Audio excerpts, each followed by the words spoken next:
At my age 44, pwede ko nga bang mapamanahan ng anak ko na bunso ng 10 million pesos? Yan, tingnan po natin dito. Yan, kung mapapansin nyo po, ang most 18, meron po siyang design kung paano nyo po gagawin yung ipon nyo. Meron po siyang budget base, target base, return of contributions, education, graduation gift, pension, and retirement. Yan. At ang gusto ko pong explore ngayon ay yung target base. Kasi sabi ko nga po kanina, 10 million. Pwede kaya sa aking bunso na maipamana ko. Yan. So, buksan po natin to. Yan. At yan. Yan po ang aking anak. Yan. And then, yan na po, 10 million. What is your target amount? 10 million pesos po yung nilagay ko dito. At eto po, dahil nga po, maliit pa po yung kakayahan namin para makapag-ipon po sa ganito, inilagay ko po yung, sabi nga po dito, in what year do you want to achieve your target? 2077 po yung nilagay ko, kasi 65 years old na po siya sa time na yan. So, gusto ko na maging magaan yung buhay niya sa kanyang retirement. Yan. At 18 years ko po siyang gustong bayaran. Pero ito po, halimbawa po meron po kayong budget, yan pwede nyo pong bayaran, pwedeng 1 year lang. Yan, tapos titingnan nyo po kung makukuha po ba yung target amount nyo. Yan, pero ako po 18 years kasi nga po, napakaliit pa po nung kakayahan namin para makapag-ipon. Yan. At yan, titingnan po natin. And then check lang po natin to. Yan, check, and then continue with your proposal computation. Computation. Parang competition. Yan. Ayan, kung makikita nyo po dito, ito ang name ng aking anak. And then, 12 years old po siya. Yan. Ayun, may nakalimutan lang ako. Kasi gusto ko talaga na maging quarterly siya. Pero annual po yung nakalagay dito.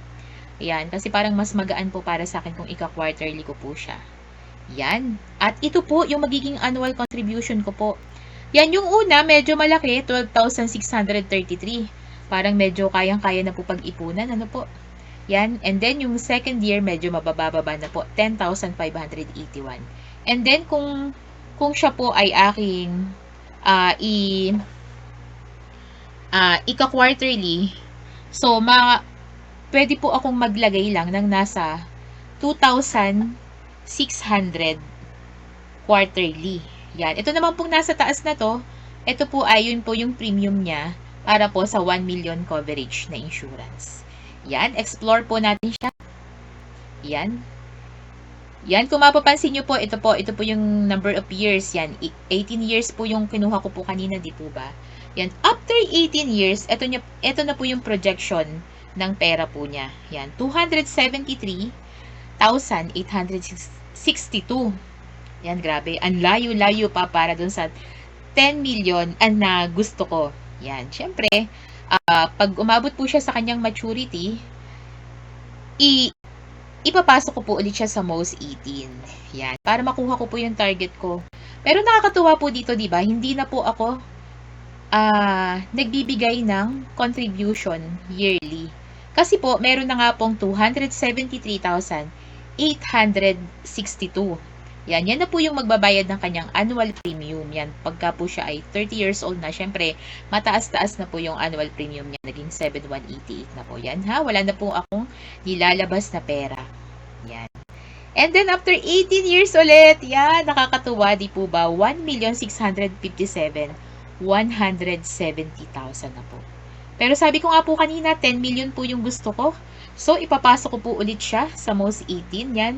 Pero hindi ko na po alam kung buhay pa po ako ng time na yan. So, si Caleb na po ang bahala kung ano po yung gagawin niya dyan.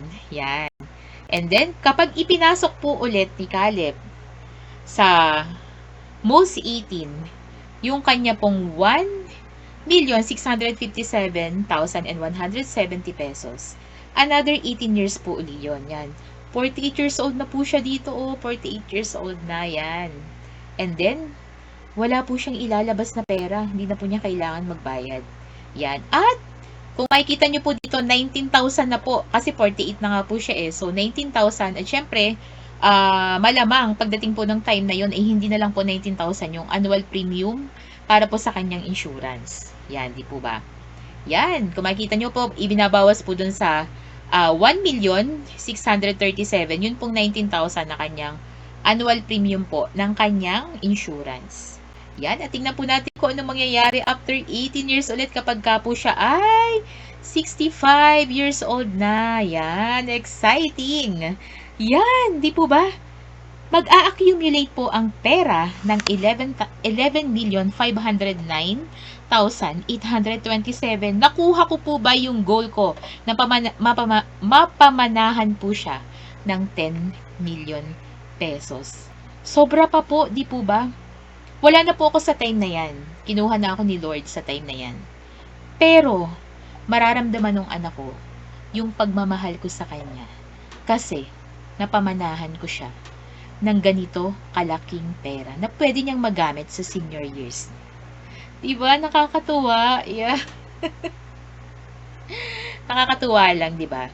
Na dito talaga sa ING, laging tinuturo to prepare for our future.